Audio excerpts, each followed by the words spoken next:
बिस्मिल्लाहिर्रहमानिर्रहीम। अस्सलाम वालेकुम। मैं हूं आपका मेज़बान साहिबजादा सलील। उम्मीद है आप दोस्त जहां भी होंगे खैर खैरियत व आफियत से होंगे। 16 जनवरी 2026 जुम्मे का मुबारक दिन है। आज की ख़बरों के साथ नाजरीन आपकी खिदमत में हाजिर हैं। बलूचिस्तान में नाजरीन खारान के इलाके में दहशतगर्दों ने BLA के दहशतगर्दों ने एक बड़ा हमला किया है, जिसमें पुलिस स्टेशन को लूटा है, बैंकों को लूटा गया है, पुलिस का असलहा साथ लेके गए हैं, सरकारी गाड़ियों को जलाया गया है। 3 आला ऑफिसर ज़ख्मी हो गए हैं। 7 दहशतगर्दों के हलाकत की खबरें आ रही हैं। एक बड़ी कार्रवाई जो कई घंटे तक दहशतगर्दों ने की। इस हवाले से नाजरीन आपको तफसील देंगे, जहाँ पे बलूचिस्तान में हमारी नाकामियाँ हैं, कहाँ पे कामयाबियाँ हैं, किस हद तक ये हमला जो था, जो 40 से ज़ायद BLA के दहशतगर्दों ने एक टोले की शक्ल में हमला किया, इसकी तफसील आपको देंगे। साथ ही नाजरीन बात करेंगे पाकिस्तान इस टाइम पे मशरिकी वस्ता में अहमियत इख्तियार कर गया है, जिस पे हम बार बार नाजरीन आपसे जिक्र करते हैं। पाकिस्तान ने सऊदी अरब को चुन लिया है। मुत्तहिदा अरब अमारात को पैगामात भी सऊदी अरब पाकिस्तान के ज़रिए भेजता है। पाकिस्तान एक जगह पे तो फंसा हुआ है, क्योंकि UAE में पाकिस्तान के लाखों लोग जो हैं इस टाइम पे काम कर रहे हैं। अरबों डॉलर की पाकिस्तानियों की इन्वेस्टमेंट है। इस हवाले से नाजरीन बात करेंगे। ईरान बड़ी अहमियत इख्तियार कर गया।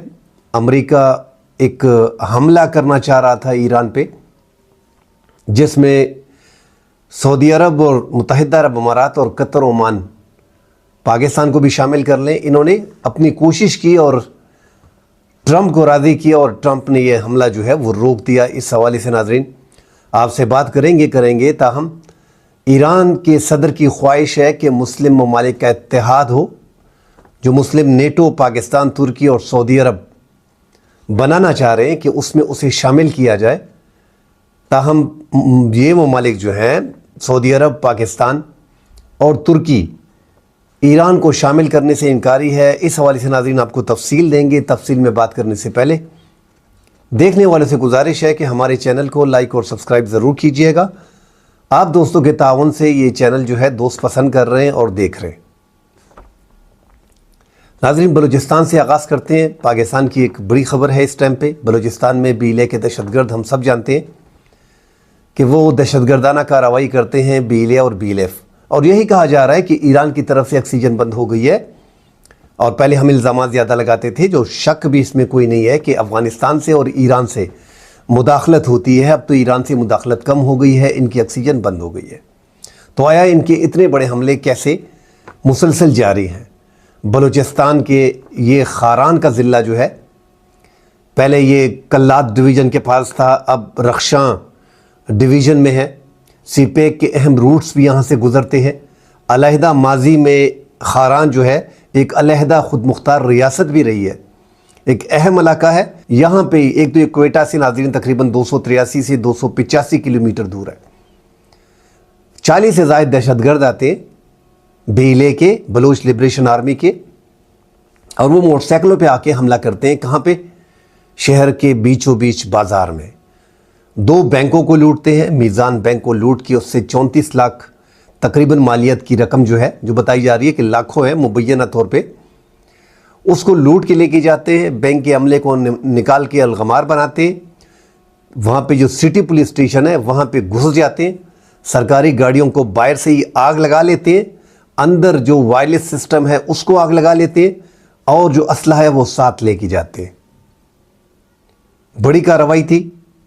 इस दौरान सिक्योरिटी फोर्सेस, इलाका भी थोड़ा दूर सा है, सिक्योरिटी फोर्सेस ने बड़ी कोशिश की, क्योंकि इसमें पाकिस्तान सिक्योरिटी फोर्सेस के अहम जो लेफ्टिनेंट कर्नल हैं, मेजर हैं और सूबेदार हैं, वो बीच में ज़ख्मी हुए हैं। उन्होंने कार्रवाई की है, 7 दहशतगर्दों को हलाक कर दिया। नाज़रीन बड़ी बात यह है कि बलूचिस्तान में सालों साल से हमारे सियासतदानों ने और हमारी साबिक़ा इस्टेब्लिशमेंट ने इतना काम ख़राब किया हुआ है कि इसको कवर करने में हमें कई साल लग जाएंगे। 18% पूरे इलाके में बलूचिस्तान में सिर्फ पुलिस थे, बाकी इन्हीं सियासतदानों की भर्ती की हुई लेवीज थी, जिनकी प्रॉपर ट्रेनिंग थी। 82% पे लेवीज थी, और उसमें तकरीबन 93,000 को जो पिछले 10 साल में भर्ती किया गया, उसमें 75,000 के करीब इन वडेरों, इन जागीरदारों, इन नवाबों, इन्होंने अपने धेरे पे उस पर रखा, अपनी खिदमत सर अंजाम देते थे। तो आपके सूबे का 82% हिस्सा लेवीज पे था, जो वडेरे नवाब वहाँ पे भर्ती करते थे, अरबों रुपए उसमें कमाते थे और अपने घर के काम उनसे कराते थे। तो आपका 82% एरिया तो ओपन था कई साल तक। अब ये इसको पुलिस में जम कर दिया गया है साल 2025 में, ए एरिया बन गया। तो हमारी माजी की बड़ी कोताहियां हैं, सिक्योरिटी तौर पे हमने काफ़ी मार खाई है कि हमने इस करप्शन के ख़िलाफ़, इन वडीरों के ख़िलाफ़ जो है वो कोई ठोस कदम नहीं उठाया। अब भी हम कोई ठोस कदम उठा नहीं पाते हैं, वो इतने वहाँ पे मजबूत हैं। बहरहाल, जिस तरह खैबर पुख्तनख्वा में 2640 किलोमीटर का बॉर्डर हमने तैयार किया है, जो हैरानगी की बात है कि 45 साल एक मुल्क में जंग हो, खाना जंगी हो, वहाँ पे आप बॉर्डर जो है वो 2017 में आप अपने बॉर्डर को शुरू करते हो, 2021-22 में जाके कंप्लीट करते हो। उसमें भी 5 से 6%, 10% अब भी रिमेनिंग है।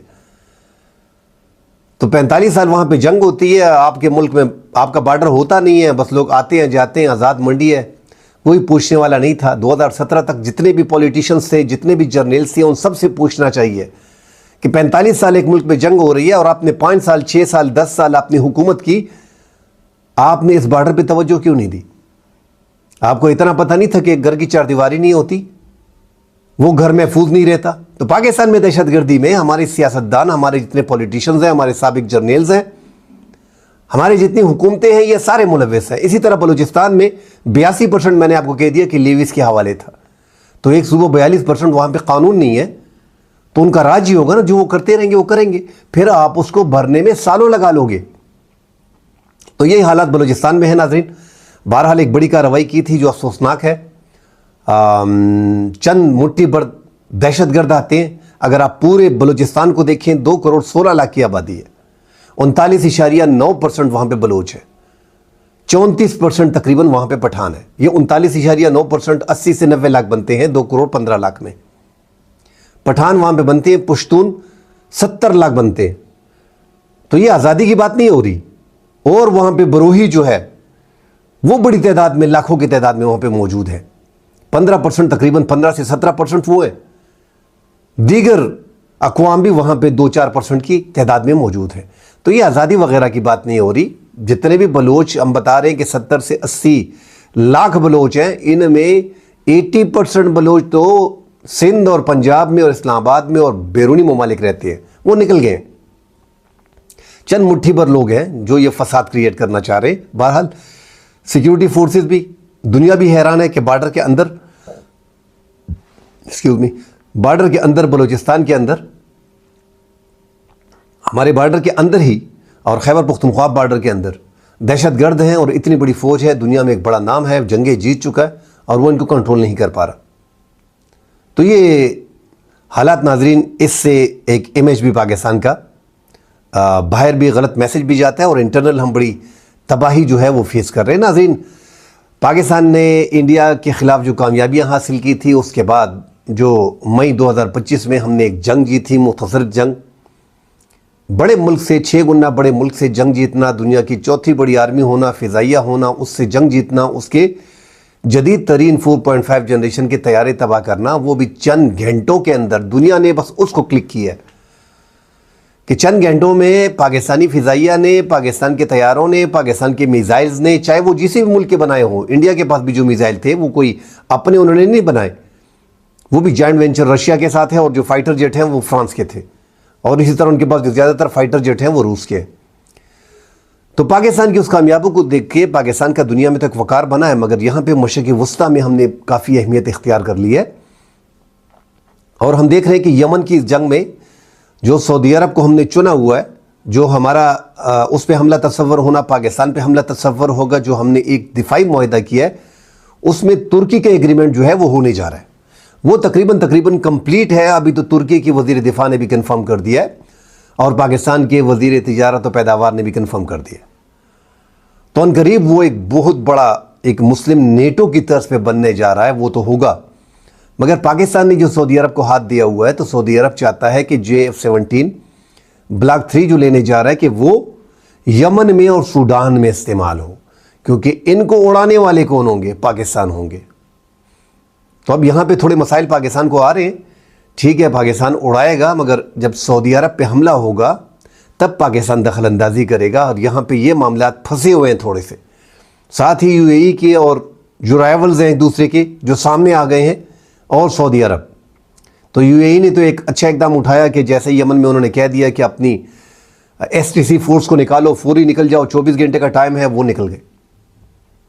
मगर वो भी एक बड़ा मुल्क है। बड़ा मुल्क मतलब अमीरी, पैसे के लिहाज से आजकल पैसा देखा जाता है, उसके लिहाज से दुनिया की अरबों डॉलर की, खरबों डॉलर की, ट्रिलियंस ऑफ डॉलर की इन्वेस्टमेंट जो है मुख्तलिफ ममालिक की इस टाइम पे दुबई में मौजूद है। और बुर्ज खलीफा और रियाज टावर, मतलब यूएई और सऊदी अरब को अंदाज़ा हो गया है कि सिर्फ इन टावर से और इन पैसों से कुछ भी नहीं होता। आपके पास जो काम आपने नहीं किया वो था एटम बम। वो मुस्लिम ममालिक में पाकिस्तान के पास है। कल मैं जर्मनी का बयान देख रहा था, जर्मनी की चांसलर ने भी कह दिया कि हमसे गलती हो गई है कि हमने एटम बम वगैरह नहीं बनाया। तो इनको भी एहसास है, बुर्ज खलीफा बना के, रियाज टावर बना के आप अपने मुल्क को तहफ़्फ़ुज़ नहीं दे सकते। ठीक है, वहाँ तो हम कमज़ोर हैं, हमारी माशी हालत, मगर पाकिस्तान की अहमियत जो बड़ी है, और उनको भी अंदाज़ा हो गया कि सिर्फ अमेरिका पे रिलाई भी नहीं किया जा सकता। सऊदी अरब जो पाकिस्तान से JF-17 ख़रीद रहा है, उसकी बड़ी वजह यही है कि F-35 जो बेहतरीन 5th जनरेशन के फ़ाइटर जेट हैं इसराइल के पास हैं, और सऊदी अरब समझ रहा है कि हमारा बड़ा दुश्मन इस इलाके में इसराइल है। और जब हम अमेरिका से वो तैयारी लेके इसराइल के ख़िलाफ़ इस्तेमाल नहीं कर सकते, तो हमें ऐसे तैयारे चाहिए जो जिसकी रोक टोक ना हो, जिसकी पूछगछ ना हो, जो हम इस्तेमाल कर सकें। और उसके लिए टाइम भी उनको लगेगा अपने पायलट ट्रेन करने में। तो पाकिस्तान से बने बनाए पायलट और JF-17 ब्लॉक 3 या चाइनीज़ J-10C और आगे जाके मज़ीद फाइटर जेट क्यों नहीं लेता? मगर सऊदी अरब उस चीज़ को प्रेफरेंस दे रहा है कि तैयार सब कुछ मिले, पैसा दे के हर चीज़ मिले, तो वो पाकिस्तान है। आपको ट्रेनिंग भी दे रहा है, आपको पायलट भी दे रहा है, आपको जहाज़ भी दे रहा है। और चीन, चूँकि हमारा जॉइंट वेंचर है, चीन भी इसमें बाकायदा जो है वो मुलव्विस है, मतलब वो भी इसमें शामिल है कि पाकिस्तान के फाइटर जेट, पाकिस्तान के थ्रू जो फाइटर जेट है वो गल्फ़ ममालिक को मिले। तो अब पाकिस्तान, सऊदी अरब जो है वो पाकिस्तान के ज़रिए पैगामात यूएई को भिजवा रहा है कि आप सूडान में और यमन से निकल जाए। अब यमन को तकरीबन सऊदी अरब ने कंट्रोल कर लिया, थोड़ा बहुत बाकी है।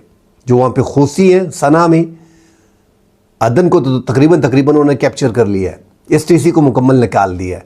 जो इलाके भी थे, जितने भी बंदरगाहें थी, वो सऊदी अरब ने कब्जे में कर लिए। अब यमन को कब्जा करना है, पूरे यमन को। वहाँ पे सिर्फ और सिर्फ ईरान की बात आती है। हूसियों की जो मदद ईरान से मिलती है, ईरान अपने इंटरनल मामलात को अब देखना पड़ेगा। सऊदी अरब का यही मैसेज उनको है कि आप अपने इंटरनल मामलात को देखें, हूसियों से हाथ उठा लें, आप इनको जो है असलहा वगैरह फराहम ना करें। अब उनको कुचलने का वक्त आ गया है। मुकम्मल यमन इस टाइम पे आसानी से कंट्रोल हो सकता है। उसमें पाकिस्तान के JF-17 पाकिस्तानी पायलट, ये उनको दरकार होंगे। तो अब आसानी से नाज़रीन वहाँ पे मैसेज भी पहुँचा दिया गया है यूएई को। अल्लाह करे कि पाकिस्तान के पास एक बड़ा इम्तिहान है। एक तो पाकिस्तान उस इम्तिहान में पास हो गया है कि चाइना और अमेरिका में बैलेंस कर सके। अब अल्लाह करे कि मुत्तहिदा अरब अमारात और सऊदी अरब में बैलेंस करना बड़ा ज़रूरी है। मगर चूँकि आपने दिफाई मुआहिदा किया है तो आपने उसे चुन लिया है। अब आगे जाके, क्योंकि 20 लाख से ज़ायद वहाँ पे पाकिस्तानी काम कर रहे हैं, अरबों डॉलर की इन्वेस्टमेंट है, उन सबको भी देखना पड़ेगा। पाकिस्तान एक कमज़ोर मुल्क है इन चीज़ों में, मतलब माली लिहाज से हमारी मईशत बड़ी कमज़ोर है, ये मानना पड़ेगा। दोस्त अक्सर बुरा मनाते, मगर क्या करें, एक बंदा गरीब होता है तो वो बांगे दरा कह देते हैं कि यार मैं गरीब हूँ, मेरे पास कुछ है नहीं। तो पाकिस्तान की भी वही पोजीशन है कि इकानमी हमारी बड़ी कमज़ोर है, माशी तौर पे हम बड़े कमज़ोर हैं। उसमें टाइम लगेगा आगे जाने में। हम सबको एकजुट होकर पाकिस्तान के बारे में सोचना होगा। मगर हमारे पॉलिटिशियंस जितने भी हैं, सॉरी टू से, चाहे वो PTI, पीपल्स पार्टी, नून लीग, चाहे साबिक जर्नल्स, मौजूदा हालात पाकिस्तान के वो दिखाई नहीं दे रहे कि कोई भी मुल्क के साथ मुखलिस है। ये तो एक जंग हमने जीती है, इसलिए पाकिस्तान का ये वकार और इज़्ज़त बनी है। वरना अगर ये जंग आप ना जीते और ये जंग एक हिमाकत इंडिया ना करता तो आज नक्शा पाकिस्तान का चेंज होता। वही डिफ़ॉल्ट की सारी बातें होती, दूसरी कोई बात नहीं होती। सिर्फ डिफ़ॉल्ट पे आप वीलॉग देखते, टीवी शोज़ में सिर्फ यही होता। मगर अल्लाह ने जब इज़्ज़त देनी होती है तो इज़्ज़त पाकिस्तान को एक बड़ी इज़्ज़त मिली है और पाकिस्तान ने उसके लिए मेहनत भी की है। 2019 से पाकिस्तान ने जब अभिनंदन के फाइटर जेट मैग 21 को गिराया था, वो जो हमला हुआ था, उसके बाद पाकिस्तान ने चाइना के साथ जो है वो इलेक्ट्रॉनिक वारफेयर में बड़ी मेहनत की है, बड़ा काम किया है, साइबर पे बड़ा काम किया है, तैयारों पे बड़ा काम किया, अपने ट्रेनिंग्स पे काम किया है, तो उससे पाकिस्तान को बड़ी कामयाबी मिली है। अब नाज़रीन, यहाँ पे जो ईरान की बात आ रही है, तुर्की, सऊदी अरब, पाकिस्तान ये एग्रीमेंट करना चाह रहे हैं, मगर जो ईरान के सदर हैं उन्होंने ख्वाहिश ज़ाहिर की है कि मुस्लिम ममालिक का इत्तेहाद अगर होता है तो उसमें शमूलियत ईरान की हो और फिर दुनिया की कोई ताकत उसे हरा नहीं पाती। अब यहाँ पे इनको इसलिए शामिल नहीं किया जा रहा, इन चीज़ों को नाज़रीन बड़े करीब से देखना पड़ेगा। लीबिया में हिज़्बुल्लाह, इज़राइल उसके ख़िलाफ़ है, ये वहाँ पे भी लगा हुआ है, यमन में भी लगा हुआ है। इसी तरह दीगर ममालिक में, सूडान में भी ये लगा हुआ है, शाम में भी ये अभी तक लगा हुआ है। वहाँ पे जो रजीम तो वहाँ पे चेंज हो गई, बशार अल असद वहाँ से निकल गए, मगर अभी तक वो परछाई, वो ताल्लुक ईरान का है। ईरान अरबों डॉलर जो है वो इन प्रॉक्सीज पे लगाता है बाहर। हिज़्बुल्लाह को कंट्रोल कर लिया गया है, वहाँ पे तकरीबन लबनान की बात इज़राइल को और अमेरिका को यकीन दहानी कराई जाती है कि हमने उनको तकरीबन कंट्रोल किया, मगर इज़राइल कहता है डू मोर, अमेरिका भी कहता है डू मोर। शाम में थोड़े से मसले आ रहे हैं हुकूमत तब्दीली के बाद, आप देखें तो वहाँ पे हम तो बड़े चीख रहे थे कि वहाँ पे बशार अल असद की हुकूमत है और वहाँ पे ईरान कंट्रोल करता है और शिया है। अब वहाँ पे सुन्नी की हुकूमत है, वो बंदा भी इंस्टॉल किया गया है, हम सब कुछ देख रहे हैं। इज़राइल हर दूसरे दिन वहाँ पे हमला करता है, कोई बड़ी बात नहीं होती उनके लिए, उनको लगता ही नहीं है कि इतने बड़े हमले हो गए हैं। बस एक शिया मुल्क के सदर को हटाना था, वो हटा दिया, सुन्नी को बिठा दिया, अब वहाँ पे इज़राइल हमले करे, जो भी करे, हमारा उससे क्या। वहाँ पे तुर्की बीच में सुलह सफाई कर रहा है इज़राइल और शाम के दरमियान में, मगर यहाँ पे इस नेटो, मुस्लिम नेटो में चाहे भी, ईरान चाहे भी, तो पाकिस्तान, तुर्की और सऊदी अरब उनको शामिल नहीं करेगा। एक तो उन पे आलमी पाबंदियाँ इतनी हैं, जब तक वो ये पाबंदियाँ उन पे ख़त्म नहीं होती, क्योंकि ये पूरी गेम नाजरीन पूरी दुनिया में मुस्लिम ममालिक देखें, उन्होंने अपने एक आप को बनाया हुआ है। चाहे वो किसी भी एंगल से, कोई गद्दार कहता है, अब यूएई को आप गद्दार कह दें, उसने अपने आप को बराबर किया हुआ है, वो मिला हुआ है, उसके इज़राइल से भी अच्छे ताल्लुकात हैं, अमेरिका से भी अच्छे ताल्लुकात हैं, मगर उसने अपने मुल्क को डेवलप कर लिया। छोटा सा उसमें सारी मुत्तहिदा अरब अमारात देखें नाज़रीन, तो उसमें सारी क़ियादत जो है वो अबू ज़ेबे की होती है, बड़ा इलाका वही होता है, वहीं से मुत्तहिदा का सदर जो है वो बनता है, ये जो मौजूदा इस टाइम पे बैठे हैं। वरना उनका तो छोटे सा एक 2 कदम जाके कतर की ओर, तीसरे परलांग पे कतर की ओर यूएई की हुकूमत ख़त्म हो जाती है। वहाँ पे इतने लोग नहीं है। सऊदी एक बड़ा मुल्क है, उनके ताल्लुकात भी दुनिया में तकरीबन तमाम तर ममालिक से बड़े अच्छे हैं और वो ट्रिलियन ऑफ डॉलर अमेरिका के साथ मुआहदे भी किए हैं, मगर इस टाइम पे उसको पाकिस्तान की ज़रूरत है और पूरी दुनिया को एक मुस्लिम नेटो की, अगर मुस्लिम नेटो नाज़रीन यही हो गया कि अगर तुर्की आता है, जैसे एग्रीमेंट ऑलमोस्ट तैयार है, पाकिस्तान आता है, साथ सऊदी अरब हो गया, बांग्लादेश जैसा मुल्क अगर उसमें शामिल होता है और आके इंडोनेशिया वगैरह 1-2 ममालिक और शामिल होते हैं, तो ये फिर आगे जाके मज़ीद फैलेगा। दुनिया इसको बर्दाश्त भी नहीं करेगी। अल्लाह करे कि ये कम अज़ कम पहले ये 3 ममालिक का ये एग्रीमेंट हो जाए कि एक मुल्क पे हमला, फिर दूसरे मुल्क पे हमला होगा। उससे कम अज़ कम ये होगा कि इन 3 ममालिक पे कोई माई का लाल हमला नहीं कर पाएगा, क्योंकि ड्रोन टेक्नोलॉजी में, जदीद टेक्नोलॉजी में अमेरिका के बाद चाइना, रशिया और तुर्की दुनिया के तीसरे नंबर पे आता है बेहतरीन ड्रोन्स बनाने में। अकंजी और बाख्तर ड्रोन्स बड़ी कामयाबी से दुनिया में उनके ड्रोन और डिफेंस सिस्टम उनका जा रहा है। तो पाकिस्तान को भी आजकल वैसे भी जंगे सारी नाजरीन बैलिस्टिक मिसाइल की है, हाइपरसोनिक की है, सुपरसोनिक की है, ड्रोन्स की है और फाइटर जेट की है। अब तो फाइटर जेट का मामला भी 5th जनरेशन, तो हम बार बार कहते हैं, जैसे ईरान के मुल्क पे हमला करना 5th जनरेशन उनके लिए बेहतर है। ईरान के पास वो डिफेंस सिस्टम भी नहीं है। अब S-400 छुपा के लग रहा है कि लिया हुआ है अपना रूस से, बाकी उनके पास कोई जदीद फाइटर जेट है नहीं। वही रशिया के कुछ Su-30, MiG-29, MiG-21 वही फाइटर जेट उनके पास हैं। तो इसलिए जो F-35 है वो आसानी से वहाँ पे हमले कर लेता है और उसमें कामयाब रहता है, उसमें तबाही कर सकता है। चीन जैसे मुल्क, अब वहाँ पे आप अगर देखें तो 5th जनरेशन के फाइटर जेट तो इस टाइम पे दुनिया के बेहतरीन Su-57 तो रशिया के पास भी है। 4 साल से वो यूक्रेन जैसे छोटे मुल्क को हजम नहीं कर पा रहा। लाखों लोग, तकरीबन मिलियंस, 1 मिलियन अफवाज अब तक उनकी मारी गई है रूस की इन 4 सालों में। इतनी तबाही फेर दी है। क्यों? वहाँ पे जदीद टेक्नोलॉजी, जो ड्रोन्स का इस्तेमाल हो रहा है, यूक्रेन ड्रोन्स का इस्तेमाल कर रहा है, बड़ी महारत के साथ कर रहा है, और यूरोप लगी हुई है छुपके से उसकी मदद कर रहे हैं। तो आगे नाजरीन, पाकिस्तान, सऊदी अरब और तुर्की एग्रीमेंट करने, इनका एग्रीमेंट साइन होने जा रहा है। उसमें कुछ वक्त लगेगा।